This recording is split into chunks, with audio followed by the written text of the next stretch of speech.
Monsieur le ministre, Madame la Présidente, mes chers collègues, c'est à regret que je me tiens ici pour défendre cette motion de rejet préalable du projet de loi autorisant la ratification de l'accord de coopération entre la France et les États membres de l'Union monétaire ouest-africaine. Vous avez fait un lapsus, Monsieur le ministre, vous avez dit l'Union économique et monétaire, ce qui n'est pas tout à fait la même chose.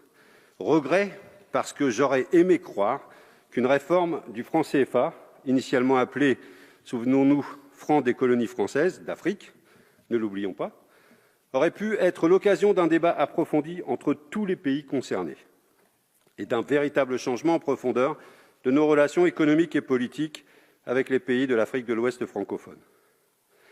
Pourtant, rien ne s'est passé comme ça. Sur le fond, cette réforme n'a pas été faite pour changer quoi que ce soit. Sur la forme, la méthode pour mener cette réforme confirme la condescendance de la France vis-à-vis de ces pays.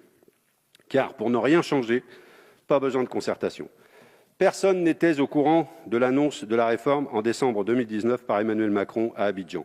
Seul son acolyte ultralibéral, Alassane Ouattara, en avait connaissance.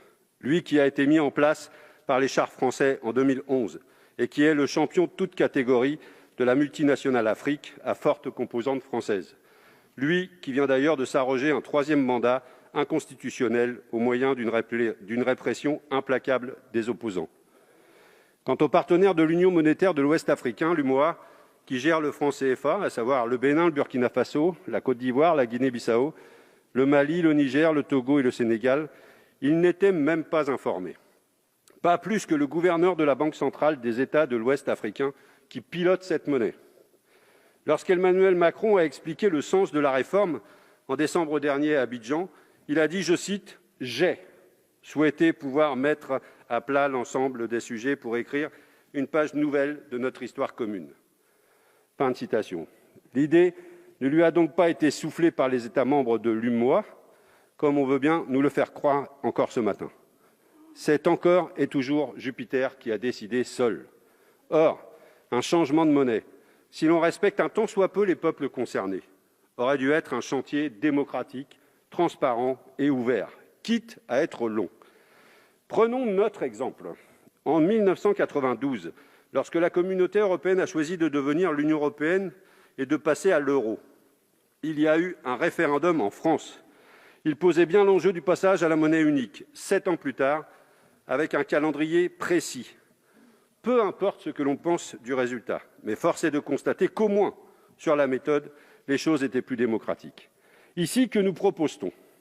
La ratification d'un accord de coopération seulement.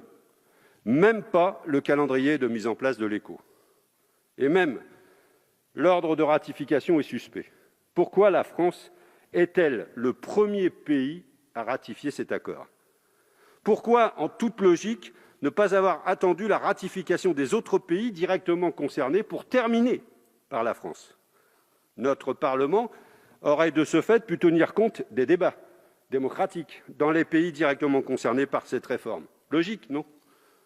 Question de méthode. Cette réforme est par conséquent un non-sens complet. Cela justifierait à elle seule que l'on rejette ce texte. Mais vous avez encore la possibilité de le faire.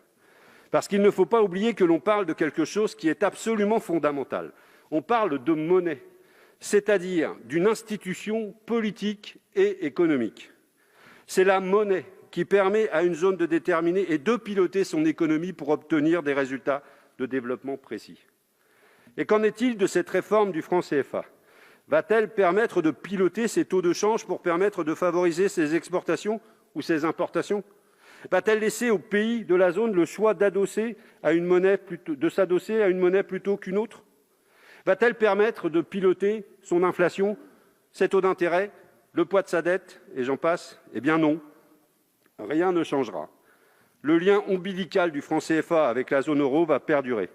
Il s'agit de la parité arrimée uniquement à l'euro, la liberté des transactions et la convertibilité illimitée entre les deux monnaies. Ce triple lien permet à toute multinationale qui fait du commerce dans la zone monétaire du franc CFA de bénéficier d'une sécurisation de ses investissements sur le long terme grâce à la parité franc CFA euro, de convertir ses profits réalisés en franc CFA vers l'euro, puis de rapatrier ensuite ses capitaux vers la zone euro. Prenons simplement La parité fixe euro-franc CFA, pour ceux qui travaillent en euros, aucun problème, on est d'accord. Mais quand vous avez des secteurs entiers qui travaillent en dollars, c'est très compliqué. L'euro varie tous les jours face au dollar, et donc le franc CFA varie tous les jours face au dollar. Et lorsque les taux de change dollar-euro varient trop, des secteurs économiques entiers, on a connu ça, nous, avant le passage à l'euro, peuvent perdre leur compétitivité du jour au lendemain. L'Agence française de développement avait d'ailleurs tiré la sonnette d'alarme il y a quelques années en indiquant que la parité fixe avait été l'un des principaux facteurs de l'effondrement du secteur du coton au Burkina Faso. Tenons les leçons d'histoire. Il pourrait donc être dans l'intérêt de certains pays dont les secteurs travaillent avec d'autres monnaies que l'euro de s'arrimer à d'autres monnaies. Le système du franc CFA favorise donc le lien entre zone euro et zone CFA. Cela entrave le commerce entre les membres de l'UMOA et également avec la CEDEAO.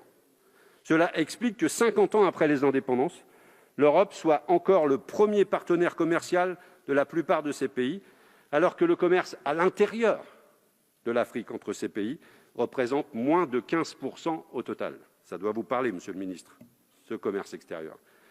Ce chiffre est un véritable échec du franc CFA. À lui seul, il justifierait d'ailleurs sa remise au placard de l'histoire. Il n'y a au sein de l'UMOA aucun mécanisme de solidarité, aucun marché unique, aucune union politique et pas d'intérêt économique, finalement, à partager une monnaie qui serait bénéfique pour chacun de ses membres. Comparons à nouveau avec la zone euro. Malgré une très forte intégration économique et un commerce entre les États membres de la zone euro, on sait tous que les choses sont complexes. Mais là, on a affaire à une union monétaire sans autre forme d'union. Rajoutons à cela le fait qu'en cas de crise, lorsque l'on ne maîtrise pas sa politique monétaire et qu'on ne peut pas laisser filer l'inflation pour diminuer sa dette, le seul outil pour se désendetter est la diminution des dépenses publiques. Ça nous parle aussi ici. Comme dans l'Union européenne, c'est austérité à perpétuité. Le rôle du franc CFA dans la situation économique et sociale catastrophique des États membres de l'UMOA est donc à étudier avec sérieux. Ce n'est évidemment pas l'unique facteur, nous sommes d'accord. Regardons la situation d'un point de vue historique. Dans les années 1980, le FMI et la Banque mondiale ont saigné les pays de l'Ouest africain. Les fameux plans d'ajustement structurel ont détruit ces États en pleine construction, avec la complicité d'ailleurs du Club de Paris. Ils les ont rendus dépendants des cours des matières premières.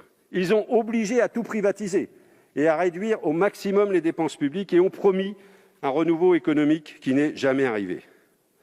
Évidemment, ces cures d'austérité n'ont jamais fonctionné. L'endettement des pays est donc resté très élevé. Mais avec le franc CFA, il n'a pas été possible de jouer sur l'inflation pour se désendetter. Les pays ont donc continué à diminuer leurs dépenses publiques à des niveaux totalement inacceptables pour leur population, et c'est d'ailleurs ce qui fait qu'ils sont en crise aujourd'hui. Des systèmes éducatifs totalement dégradés, des systèmes de santé inefficaces, des salaires des fonctionnaires si faibles qu'ils ne peuvent empêcher la corruption. Face à ces situations, l'aide publique au développement ne suffit pas à remonter la pente. Pauvreté, inégalités qui explosent, chômage de masse, désespoir de millions de jeunes et exil contraint. Et le pire, c'est que même avec l'aide publique au développement, la zone CFA est encore perdante. Tous les pays de l'UMOA sont dans la liste prioritaire de l'Agence française du développement. Une partie importante de notre APD est donc dédiée à la mise en place de programmes pour ces pays, dont certains consistent à construire des infrastructures. Or, qui est favorisé lorsqu'il s'agit de gagner des marchés dans une monnaie arrimée à l'euro ? Nos multinationales, bien sûr. Le métro d'Abidjan est à ce titre un exemple funeste de ce genre de projet, dénoncé récemment par le sénateur communiste Pierre Laurent. Il a été confié, suite à d'immenses pressions du pouvoir français, sans appel d'offres, à un consortium d'entreprises françaises à un prix astronomique. La transformation du franc CFA en éco ne va donc en rien changer ce système. Les trois choses qui vont changer sont donc le nom, la capacité pour la Banque centrale des États de l'Ouest africain de déposer ses réserves de change ailleurs qu'au Trésor français, l'absence de Français dans la gouvernance de la zone monétaire. Et encore, l'étude d'impact de ce projet de loi dit que la fin de l'obligation de réserve de change au Trésor français ne changera rien dans la tutelle monétaire. Par contre, cette disposition coûtera moins cher à la France. Il n'y aura donc plus à rémunérer les avoirs déposés sur le compte dédié. Voilà qui en dit long d'ailleurs sur l'état d'esprit de ses auteurs. Quant à l'absence de Français dans la gouvernance de la zone monétaire, elle est à nuancer si on lit attentivement l'article 4 du traité.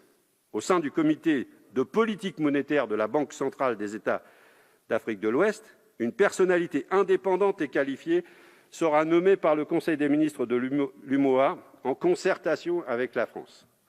Je ne reprendrai pas ici une petite interpellation de Roselyne Bachelot cette semaine. Ainsi, la France sort par la porte pour mieux revenir par la fenêtre. L'objectif de la France vis-à-vis de l'UMOA est clair, faire taire les critiques populaires sur le franc CFA par une réforme plus que minimaliste. Concernant le nom de cette nouvelle monnaie, c'est une tartufferie, comme j'en ai rarement vu. ECO est le nom du projet de monnaie unique de la communauté des États d'Afrique de l'Ouest, une communauté économique qui englobe tous les États de l'Union monétaire ouest-africain, ainsi que le Cap-Vert, la Gambie, le Ghana, la Guinée, le Libéria, le Nigeria et la Sierra Leone. La CEDEAO, ou ECOWAS en anglais, avait choisi le diminutif de son acronyme anglais pour nom de sa future monnaie. Nous avons affaire ici à une OPA hostile sur l'écho de la CEDEAO. L'objectif de la France vis-à-vis de la CEDEAO est clair : couper l'herbe sous le pied du projet monétaire de cette zone et imposer son écho comme un fait accompli pour étendre l'influence de sa monnaie à tous les États membres de la CEDEAO. Cet objectif est clairement énoncé dans le rapport de notre commission. Je le cite à la page 22.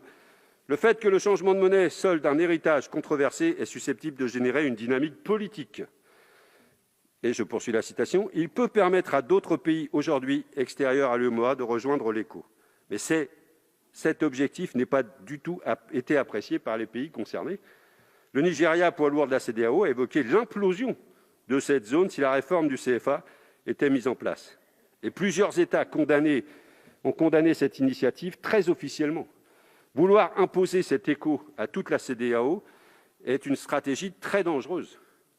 L'exécutif français prend ainsi le risque d'une crise diplomatique dans cette zone déjà en proie à de fortes tensions. L'objectif absolu dans la CEDEAO devrait plutôt être le renforcement des États, de leurs services publics, de leur économie. Seuls ces objectifs permettront d'offrir aux populations des perspectives de vie et de travail sur place. Et seul objectif pour lutter efficacement contre le terrorisme qui ronge toute cette zone. Et par cette stratégie du chaos, la France affaiblit la CEDEAO. Or, la CEDEAO est l'appui de l'Union africaine dans la région pour mener une politique de convergence économique et financière, une union douanière pour créer des intérêts économiques communs dans la région et surtout pour mettre en place une devise commune. Affaiblir la CEDEAO, c'est affaiblir le relais de l'Union africaine pour l'intégration régionale. Affaiblir la CEDEAO, c'est affaiblir le multilatéralisme africain. Vous parlez de multilatéralisme, sauf quand ça ne vous intéresse pas. Et j'imagine que personne ici ne veut aujourd'hui affaiblir le multilatéralisme africain. Voulons-nous être complices de cette stratégie de casse ? Que l'on me comprenne bien, je ne penche pas non plus pour le très libéral projet ECO de la CEDEAO. Je constate simplement que le gouvernement français s'est invité dans ce débat pour en perturber le cours. Cette monnaie, assumez-le, correspond aux intérêts des classes supérieures africaines tournées vers l'extérieur et aux multinationales qui travaillent en euros. Pour les peuples et pour les PME africaines, cette monnaie peut être un véritable boulet. Votre majorité défend les intérêts des classes aisées et des multinationales en toutes circonstances et en tout lieu. Nous, députés communistes, nous opposons à cette réforme précisément parce qu'en toutes circonstances et en tout lieu, nous défendons les plus précaires, les peuples. Et pour cela, il faut un véritable renouvellement. L'exécutif français ne doit pas imposer sa volonté en faisant pression sur des dirigeants africains. Ces pays sont indépendants et il est insultant à leur dicter leur politique monétaire et économique. Cela ne fait qu'alimenter le sentiment anti-français. Avec cette réforme, nous sommes à 1000 lieues de ce qu'il faudrait faire pour réparer et construire des relations respectueuses, d'égal à égal, de coopération entre nos pays et nos peuples. Et pour finir, il faut se poser la question de l'intérêt d'une telle réforme pour les peuples. Eh bien, à l'occasion de ce travail, nous n'avons rien trouvé. Cette réforme n'est pas faite pour eux. Pourtant, c'est eux qui vont souffrir de ses mauvais côtés. Cette hypocrisie n'a donc que trop duré. Il faut rejeter ce texte et repartir à zéro. Vous en avez tout de suite la possibilité et entamer un véritable processus démocratique. Je vous invite à soutenir donc ce rejet. Merci, Monsieur le